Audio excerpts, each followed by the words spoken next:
ലൈവില് Jasmine Gabri ഇരുന്ന് സംസാരിക്കുകയാണ്. അവരുടെ ടോപ്പിക് ഇന്നലെ രാത്രി ഉണ്ടായ സംഭവങ്ങളാണ്.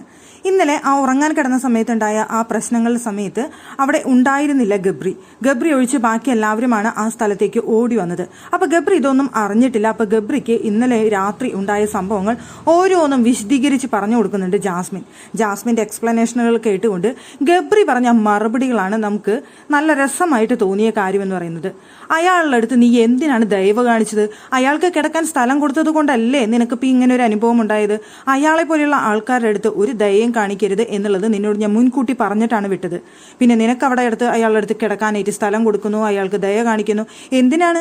ഇനിയും നീ അയാളുടെ പുറകെ പോവും. അപ്പൊ പിന്നെ നിന്റെ അടുത്ത് പറഞ്ഞിട്ട് എന്ത് കാര്യമാണുള്ളതെന്നാണ് ഗബ്രി ചോദിക്കുന്നത്. കൂടാതെ അയാൾ ചതിയനും വഞ്ചകനും തെറ്റുകാരനും നുണ പറയുന്നവനും ഈ വൃത്തികെട്ട ഗെയിം കളിക്കുന്നവനാണെന്ന് പലതവണ മനസ്സിലായിട്ടുള്ള കാര്യമല്ലേ. പിന്നെ അയാളെ പോലെയുള്ള ആളുടെ അടുത്തൊക്കെ വലിയൊരും ചെല്ലും മിണ്ടാൻ പോലും നിൽക്കാൻ പാടില്ലായിരുന്നു, ജയിലിൽ വെച്ചിട്ട് ഒരു അക്ഷരം പോലും സംസാരിക്കാൻ പോലും പാടില്ലായിരുന്നു എന്നാണ് ഗബ്രിയുടെ ഉപദേശം.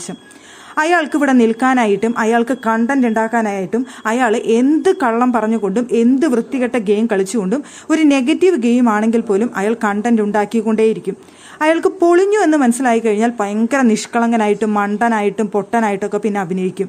അപ്പോൾ ജനങ്ങൾ വിചാരിക്കും അയ്യോ പാവം എന്ന് വിചാരിക്കും, കാണുന്നവർക്ക് അങ്ങനെ തോന്നും. പിന്നീട് വീണ്ടും അതൊക്കെ കഴിഞ്ഞ് അയാൾ സ്ഥാനം പിടിച്ചു കഴിഞ്ഞു എന്ന് തോന്നുമ്പോൾ വീണ്ടും അയാൾ ഒരു വൃത്തിയായിട്ട ഗെയിം കളിക്കും.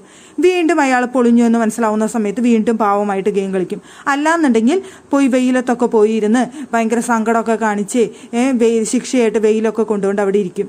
ഇത് പറയാനായിട്ടുള്ള ഒരു റീസൺ ഉണ്ട്. ഈ ജാസ്മിന് ഗബ്രി ഇരുന്ന് സംസാരിക്കുമ്പോൾ തൊട്ട് പുറകിലായിട്ട് അവിടെ ഇരിക്കുന്നത് ജിൻഡോ ആണ്. ജിൻഡോ വെയിലത്തിരിക്കുകയാണ്. ജിൻഡോ വെയിലത്തിരുന്നുകൊണ്ട് ഇവർ പറയുന്നത് മുഴുവൻ ജിൻഡോ കേൾക്കുന്നുണ്ട് എന്നാണ് എനിക്ക് തോന്നുന്നത്. ജിൻഡോ കേൾക്കാൻ കൂടിയാണെന്ന് തോന്നുന്നു ഗബ്രി അവിടെ ഇരുന്ന് ഇത് മുഴുവൻ പറയുന്നത്. എന്തായാലും ജിൻഡോ ഇതൊന്നും കേട്ടിട്ട് അവിടെ പ്രതികരിക്കുന്നേ ഇല്ല.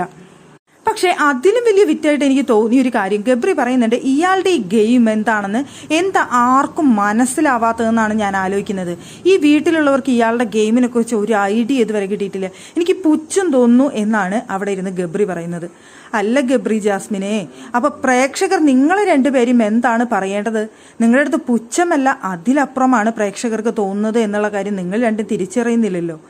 ഈ 50 ദിവസത്തിനുള്ളിൽ നിങ്ങൾ കാണിച്ചു കൂട്ടി അത്രയ്ക്കും വരില്ല ജിൻഡോ കാണിച്ചത് എന്നാണ് എനിക്ക് തോന്നുന്നത്.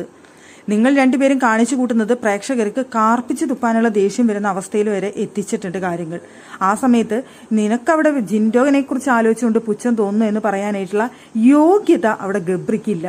യോഗ്യനായ ഒരു മത്സരാർത്ഥിക്ക് വേണമെങ്കിൽ പറയാം. ഇത് അവിടെ ഗബ്രിക്കോ ജാസ്മിനോ ജിൻഡോയെ കുറ്റം പറയാനുള്ള ഒരു യോഗ്യതയും ആ വീട്ടിൽ ഇല്ല എന്നുള്ളതാണ് യാഥാർത്ഥ്യം. അതുകൊണ്ട് അവിടെ ഇരുന്ന് കരഞ്ഞിട്ടോ മെഴുകിയിട്ടോ അവിടെ എക്സ്പ്ലനേഷൻ തന്നിരുന്നിട്ടോ ഒരു കാര്യവുമില്ല ഗബ്രി.